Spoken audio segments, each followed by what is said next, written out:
Una de las tendencias actuales en filosofía, sobre todo en Estados Unidos, es la llamada filosofía analítica. David Teira Serrano, que además de ser profesor de filosofía en la UNED, es el director del Departamento de Lógica, Historia y Filosofía de la Ciencia, nos presenta una invitada muy especial para que nos cuente todo sobre esta nueva, entre comillas, forma de hacer filosofía.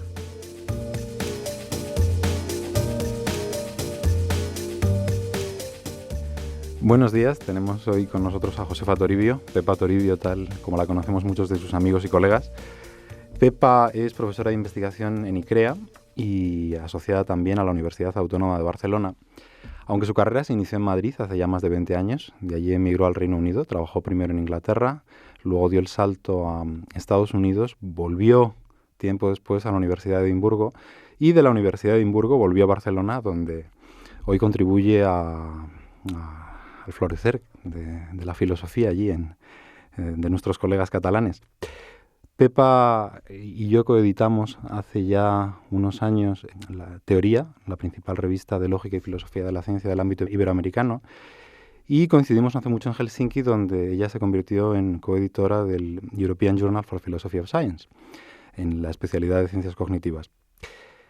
Y entre los muchos cargos que ostenta, Pepa es también presidenta de la Sociedad Española de Filosofía Analítica, que en septiembre del 2013 celebra su congreso, no sé ya cuál, el séptimo aquí en Madrid. Así que buenos días, Pepa, de nuevo. Buenos días, muchas gracias. Y me temo que tengo que comenzar preguntándote qué es esto de la filosofía analítica, ya que puede que nuestros oyentes no lo sepan. Buenos días, David, muchas gracias por la invitación. Bueno, cuando se habla de filosofía analítica, normalmente se quiere hacer referencia a una manera de hacer filosofía. No es un programa, ni es una suerte de corpus filosófico o conjunto de vistas filosóficas. Yo creo que lo que define de una manera más característica el modo de hacer filosofía analítica es la claridad y la precisión argumentativa. A veces, pero no siempre, ayudado de elementos formales, de la lógica o basándose en cuestiones empíricas. De hecho, los padres de lo que se llama filosofía analítica son filósofos que empezaron trabajando fundamentalmente con lenguajes formales, Frege, Russell, el joven Wittgenstein o Moore. Y esa corriente de alguna manera ha persistido, pero se ha combinado también con otros métodos. No es cierto que la filosofía analítica sea solo filosofía del lenguaje, por ejemplo, como mucha gente cree.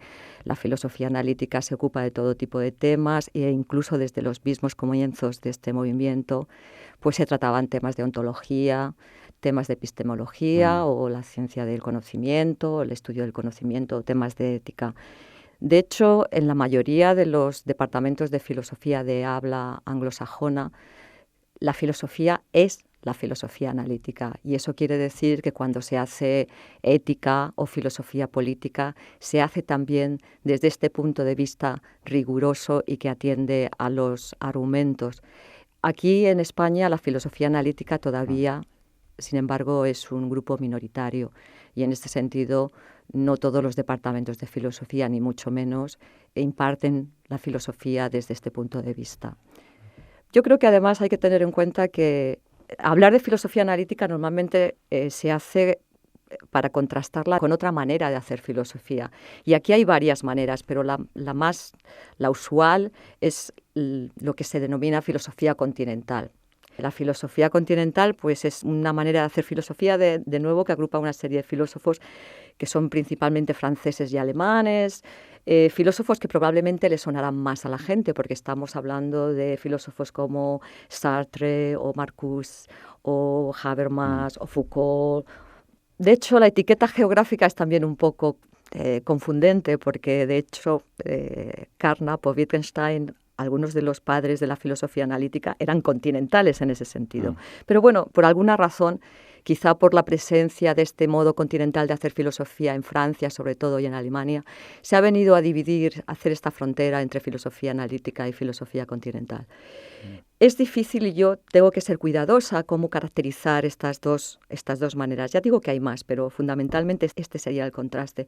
Pero a riesgo de generalizar, yo diría que la diferencia fundamental entre estos dos modos o estos dos enfoques de hacer filosofía es que mientras la filosofía analítica se basa fundamentalmente en argumentos y atiende a problemas de una manera como más particular, la filosofía continental atiende a ideas, propone grandes programas y más que argumentos ofrece muchas veces narrativas. Las narrativas pueden ser muy buenas, pero yo insisto, desde mi punto de vista lo que veo es que la cuestión argumentativa es una cuestión de segundo plano en el enfoque continental. De nuevo, esto lo que proporciona o lo que parece sugerir es que la filosofía analítica es muy árida, que hablamos todo el tiempo de problemas lógicos, o hablamos de temas que no tienen nada que ver con las consideraciones que nos preocupan como ciudadanos. Pero no es cierto, y me gustaría como ilustración ofrecer aquí un caso que me parece ejemplar, y es cómo la manera de filosofar desde este punto de vista analítico se puede maridar perfectamente con cuestiones muy básicas. En Canadá, como en muchos otros países, la cuestión del matrimonio entre personas del mismo sexo fue una cuestión muy controvertida y se legalizó en parte por un papel fundamental que jugó una filósofa del lenguaje, su nombre es Adèle Mercier, y es una filósofa que presentó ante el fiscal del Estado una affidavit, una declaración jurada, en la que criticaba argumentos presentados precisamente por otro filósofo que iban en contra de aplicar la palabra matrimonio a uniones del mismo sexo. Lo que hizo Adèle es plantear una distinción que es una distinción básica en la filosofía del lenguaje, que es la distinción entre lo que significa una palabra y a lo que se refiere. Piensen ustedes que, por ejemplo, la palabra unicornio significa un animal con un cuerno solo, con alas, en fin, pero no se refiere a nada porque no hay unicornios. Entonces, lo que presentaba esta mujer, Adèle Mercier, como argumento, era algo así como, miren ustedes, es posible que hasta ahora la palabra matrimonio, lo cual no es cierto porque los antropólogos nos han contado que efectivamente ha habido matrimonios en ciertas tribus entre personas del mismo sexo, pero la palabra matrimonio hasta ahora solo se ha referido a uniones legales entre personas del distinto sexo.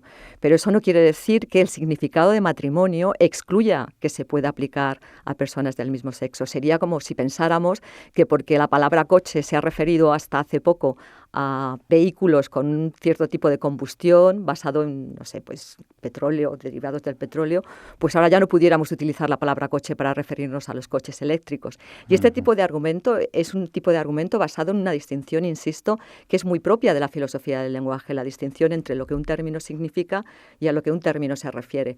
Si este tipo de cosas se pueden hacer haciendo filosofía analítica, yo creo que los que la critican y piensan que estamos interesados en cuestiones muy áridas se deberían leer este affidavit de Adèle Mercier, porque además es una joya, yo lo recomiendo. Bueno, pues ya tenemos la primera recomendación y me imagino que esta es una de las muchas funciones que cumplen sociedades como la SEFA, la Sociedad Española de Filosofía Analítica, que no es sino una de las muchas sociedades filosóficas que han florecido a lo largo de las 2 últimas décadas en España. Pero en particular, ¿qué es lo que hacéis? ¿Qué es lo que promovéis desde la SEFA, digamos, como sociedad académica? Como sociedad. Bien, pues la Sociedad Española de Filosofía Analítica se constituyó, yo estaba fuera, de hecho se constituyó en el 1995, hubo un congreso fundacional que se celebró en abril en el aula magna de la Universidad de Valencia y entonces el catedrático Carlos Moya de la Universidad de Valencia salió elegido presidente. Después se han ido celebrando congresos cada 3 años, otros presidentes han sido Juan José Acero de la Universidad de Granada, Manuel García Carpintero de la Universidad de Barcelona, creo que no me olvido a ninguno. Si te olvidas, haremos otro programa y lo incorporaremos. Y ahora soy yo. Y la sociedad, como he dicho antes, la filosofía analítica en este país sigue siendo un modo de hacer filosofía minoritario. Pero un modo de hacer filosofía que es importante en cuanto al número de proyectos que conseguimos, tanto de las entidades que financian la investigación a nivel nacional como a nivel internacional. Y parecía interesante, puesto que además ya existía una sociedad europea de filosofía analítica, que fue la que un poco ayudó al principio a la creación de la SEFA, la Sociedad Española de Filosofía Analítica, parecía interesante reunir a esta familia de filósofos analíticos para que de manera regular pudiéramos estar al tanto de los trabajos que estamos haciendo, que pudiéramos potenciar también fundamentalmente el trabajo de los jóvenes y las jóvenes investigadoras que se dedican a la filosofía. Y entonces la CEFA se presentó con esta idea de fomentar el cultivo de la filosofía analítica, de organizar seminarios, conferencias, congresos que vincularan no solo a filósofos españoles. La CEFA, por ejemplo, tiene un vínculo especialmente cariñoso y fuerte con los filósofos iberoamericanos. Y de hecho la CEFA admite como socios y como socias a cualquier filósofo, independientemente de su nacionalidad, que esté interesado o interesada en compartir estos objetivos. ¿Los objetivos cuáles son? Pues insisto, colaborar con otras asociaciones a nivel nacional e internacional que compartan nuestros objetivos. También cuestiones muy básicas como defender la libertad de docencia e investigación en la filosofía. Desde el punto de vista de un grupo minoritario, esto, por supuesto, es una consideración importante. Y ya le digo que, sobre todo, a lo que ha contribuido la CEFA a través de la organización de seminarios es a fomentar como una tradición de reuniones de calidad con filósofos nacionales e internacionales. Ejemplos.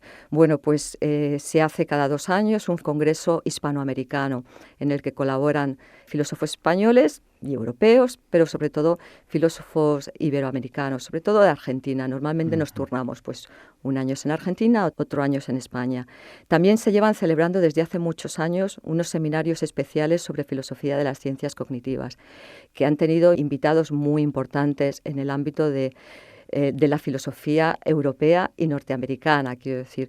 Quizá de nuevo, por supuesto, por el carácter de esta sociedad, es el ámbito anglosajón el que atrae, del que nos nutrimos más. Sí. Pero no debería parecer extraño, puesto que insisto que es en el ámbito anglosajón donde este estilo de hacer filosofía es por defecto la filosofía. Y realmente en ese ámbito has trabajado durante los últimos 20 años, de modo tal que a tu vuelta me imagino que habrás encontrado a España filosóficamente cambiada. No sé si podrías decirnos algo de cómo fue tu experiencia de dejar Madrid en la Complutense hace 20 años y volver ahora a Barcelona 2 décadas después. ¿Qué te has encontrado? ¿Cómo ha cambiado la filosofía aquí en este tiempo? Pues ha cambiado para mejor. Por lo menos damos una buena noticia en este programa. Sí, yo creo que, por supuesto, en muchos aspectos.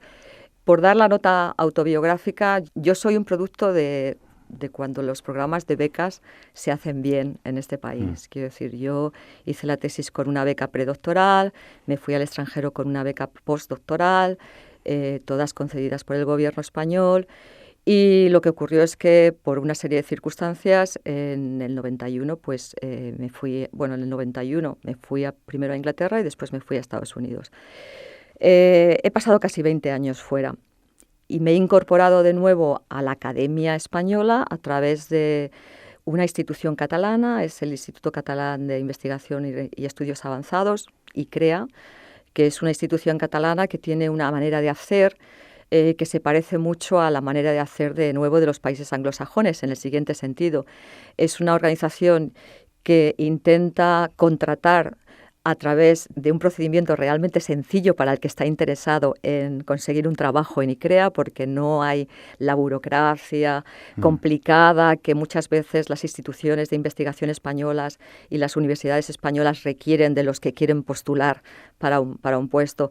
ICREA es en ese sentido simple, es una organización que no tiene paredes, que no tiene un edificio, pero que aloja a los investigadores en universidades o centros de investigación distintos. Yo, por ejemplo, estoy en la Universidad Autónoma de Barcelona. ¿Qué quiero decir con esto? Pues hay institutos, por una parte, como este Instituto Catalán, pero también ha habido programas que han contribuido a atraer a investigadores, a filósofos que estaban fuera, que es gente muy valiosa y que han contribuido a que regresaran a España. Entre estos programas, yo creo que de los más importantes están el programa Ramón y Cajal y el Juan de la Cierva. Ahora solo nos queda ingeniárnoslas para que se queden. Efectivamente, una de las tristezas de cómo está evolucionando el trato a la investigación en este país durante los últimos años es que estos programas, que fundamentalmente son recoger la inversión del impuesto de todos los españoles, gente muy bien formada, pues se están recortando de una manera tal que incluso promesas que se habían hecho, sobre todo a los investigadores provenientes del programa Ramón y Cajal, se les había prometido que era una posición reenganchable dentro de las universidades en las que estaban trabajando, pues estos investigadores se están quedando sin trabajo. Es triste y es más que triste, además es como si hubiéramos perdido una inversión, es como si todos los españoles tuviéramos preferentes en la investigación que no podemos recuperar, porque esta gente se tiene que ir fuera. Y en ese sentido, ahora mismo las cosas no están tan bien, pero hay un periodo anterior en que todos estos programas han funcionado muy bien. Y bueno, pues hay departamentos que, sobre todo yo insisto, hay que fijarnos ahora en la gente joven, en la gente que terminó sus tesis hace 4 o 5 años, que se han ido fuera, que están muy bien formados, que vienen con mucha fuerza, y apostar porque eso siga siendo así. Bueno, hecho nuestro alegato a favor de estos jóvenes, sí. Que insistimos, queremos que se queden, me toca preguntarte por tu investigación, puesto que tú has destacado especialmente en el ámbito de la filosofía de la mente y en particular en el de las ciencias cognitivas. Y tu presentación de tu propia línea de investigación, tal y como se la pueden encontrar nuestros oyentes si visitan tu web, es la de que pretendes estudiar la mente desde un enfoque naturalista. Uh-huh. A todos los que han visto esto y no lo han entendido, ¿qué les dirías? ¿De qué va esto del enfoque naturalista? Hay una manera como quizá excesivamente simple de explicar esto, y quiere decir, si a usted le interesa cómo funciona, en mi caso, la mente, yo hago fundamentalmente filosofía de la mente, hay ciertos requisitos que el tipo de explicaciones que se pueden ofrecer, que tienen que estar bien delimitados. Y cuando se habla de naturalismo o de un enfoque naturalista, lo que yo quiero decir es que en el tipo de explicaciones de los fenómenos que tienen que ver con nuestra vida mental, yo voy a descartar como algo no apelable a cualquier tipo de propiedad supernatural. Quiero decir, super o sobrenatural, sí, supongo que se puede decir de las dos maneras, efectivamente. Con un ejemplo, si yo tengo el deseo de venir a esta entrevista esta mañana, ese deseo va a causar una serie de movimientos en mi cuerpo, porque yo me voy a comportar de una manera, tengo que bajar al metro, comprar un billete, en fin. Pero esta propiedad que tiene mi deseo, el deseo de venir a realizar esta entrevista, no es una propiedad física, esto de lo que hablamos, pero claramente tiene ciertas repercusiones que son causales. Por eso estás aquí hoy. Exacto. Si estamos de acuerdo, como parece que es obvio, que hay ciertas propiedades mentales que causan propiedades físicas, como que yo me mueva de una determinada manera simplemente porque deseo venir a este estudio, lo podemos hacer de muchas maneras, pero desde luego, si eres un filósofo naturalista, lo que vas a intentar descartar es que haya ninguna apelación a cuestiones como almas, espíritus o cualquier cosa de estas. Esta es la forma como más general de explicar el asunto este del naturalismo. En mi caso, que además me preocupa sobre todo en filosofía de la mente, la filosofía de la percepción, pues imagínese que, puesto que me interesa cómo percibimos el mundo y cómo construimos creencias y hacemos juicios sobre cómo sea el mundo, yo hiciera todo esto, como se dice a veces, desde el sillón, sin atender a lo que los psicólogos o los científicos que hacen investigación en visión tienen que decir. Esto sería bastante terrible. Y de nuevo, con un ejemplo, con una ilustración, a mí me interesa, por ejemplo, me interesa bastante cómo ciertas creencias, se le pueden llamar prejuicios, de hecho alteran cómo percibimos el mundo. Uh-huh. Con un ejemplo, con un experimento en concreto. Hay un experimento interesante en el que a americanos de clase media y raza blanca se le presentan fotografías de afroamericanos. Y después de presentarles estas fotografías de americanos de raza negra, se les presenta una fotografía de unos alicates. Bueno, estos americanos de raza blanca, en un tanto por ciento increíble, perciben los alicates como una pistola. Es decir, increíblemente elevado. Confunden los alicates como una pistola. Y esto no ocurre si las fotografías que se le enseñan a estos sujetos blancos son de personas blancas. Quiero decir, hay una asociación ahí rara entre percibir esto es un prejuicio claramente entre percibir fotografías de personas afroamericanas, de personas de raza negra y luego la percepción que se tiene de un instrumento que es totalmente inocente, se confunde con una pistola. Es decir, si yo veo a un negro y unos alicates, creo que los alicates son una pistola, pero sin embargo, si veo a un blanco con unos alicates, reconozco los alicates como tales. Efectivamente. Madre mía. Este tipo de cosas a mí me interesa. Quiero decir, este tipo de problema de cómo es que lo que percibimos resulta o puede ser influenciado por lo que creemos, a mí me interesa. Es parte de mi línea de investigación. Pero imagínese que yo hiciera esto sin atender a lo que estudian los psicólogos o la gente que trabaja en los laboratorios de visión. Pues estaría haciendo algo mal en el siguiente sentido. Hace poco, en uno de estos congresos en European Society for Philosophy, el Congreso Europeo de Filosofía y Psicología, escuché una charla absolutamente maravillosa de un chico muy joven que trabaja en Yale, en la Universidad de Yale, en el laboratorio de visión. Y contaba cómo hay que tener mucho cuidado con esto. Porque, por ejemplo, también parecía haberse demostrado que si a usted se le pone una mochila cargada, la percepción que va a tener de la colina a la que quiere subir es mucho más empinada que si no lleva la mochila. Y esto parece como de sentido común, que si vas cargado, aquello te va a parecer mucho más difícil. Arriba. Bueno, pues esto se ha publicado como apoyando la idea esta de que ciertos estados que no tienen nada que ver con la percepción, en esta cuestión es una cuestión somática de cómo percibes tú el peso, pero quiero decir, no es una creencia, hacen que tu percepción del mundo se altere. Pero bueno, esta gente en Yale, el nombre de este investigador joven es Chas Firestone, muy listo, muy listo. Por si alguien lo quiere contratar por si con alguien un programa, lo quiere. Ramón y Cajal.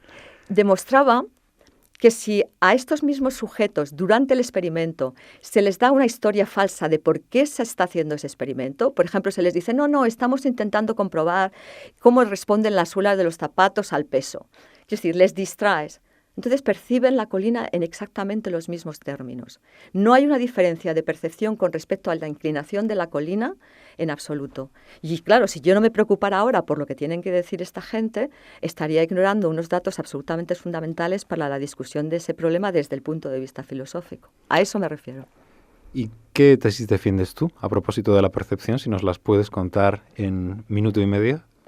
¿Nos queda minuto y medio? Nos quedan 5, pero podemos todavía extendernos.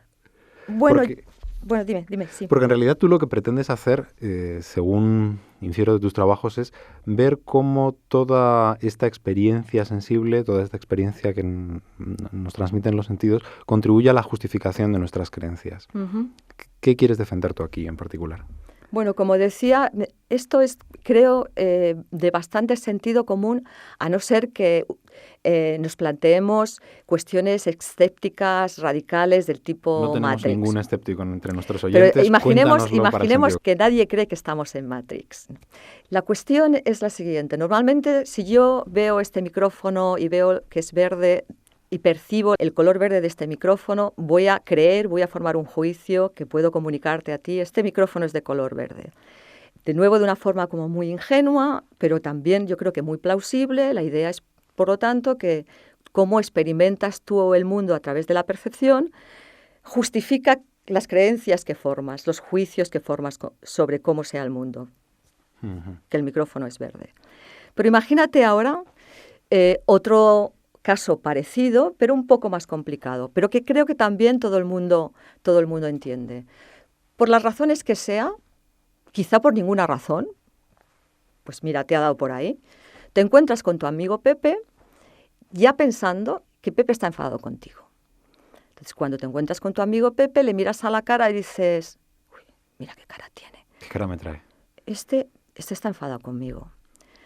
Aplica el mismo modelo del micrófono a esto. Puedes decir, bueno, como tu experiencia perceptiva de la cara de Pepe es como es, pues mi creencia de que Pepe está enfadado conmigo está justificada. Pero cuidado, porque resulta que tú has tenido esa experiencia de enfado de la cara de Pepe porque tú ya venías, si quieres, con esta creencia implícita quizá de que Pepe estaba enfadado contigo. Entonces, una de las misiones filosóficas ahí es ver, hay algo ha pasado mal. Y ahí hay un problema filosófico. No sabemos muy bien cuál, pero la justificación ahí falla. Tú no estás justificado ahora porque hayas percibido la cara de tu amigo de esa manera. No, porque antes ya venías con esa creencia en la cabeza. Ese tipo de problema es el que creo que ilustra bien esas relaciones complicadas entre lo que percibimos y cómo lo que percibimos ayuda a establecer lo que creemos o lo justifica. Pues te agradecemos muchísimo esta versión en minuto y medio de tus propias tesis. Para cerrar, en un minuto, has conocido a un montón de filósofos importantes. ¿Habría una anécdota que pudiera servir para transmitirle a nuestros oyentes hasta qué punto son humanos?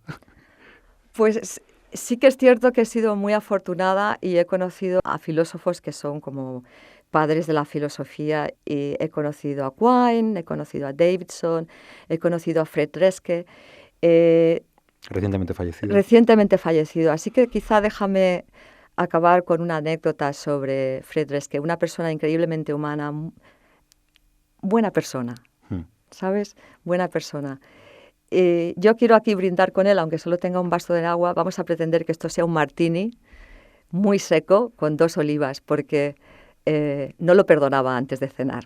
No lo perdonaba antes de cenar. También, por ejemplo, Donald Davidson, que no hace tanto que murió también, bueno, hace un poco más, era un tipo muy interesante. Hacía surf, sabía pilotar aviones, tenía licencia de pilotar aviones. Tocaba también el piano, como escribía filosofía, o mejor. Quiero decir, si algunas personas piensan que los filósofos, y en particular los filósofos que hacemos filosofía analítica, somos gente aburrida, que se lo piensen 2 veces. Hay gente por ahí muy animada y muy, muy polifacética. A mí esto no me consuela, porque a mi imperfección filosófica se suman ahora el descubrir todos mis defectos, todas las cosas que no sé hacer comparado con Davidson o con Reske, pero al menos me puedo alegrar de tenerte aquí hoy, Pepa. Muchísimas gracias por ilustrar a nuestros oyentes sobre lo que hacéis los filósofos analíticos y lo que hace la SEFA, y esperemos poder seguir hablando de filosofía analítica y otras muchas cosas contigo aquí en el estudio. Muchísimas gracias a vosotros. Muchas gracias. Gracias.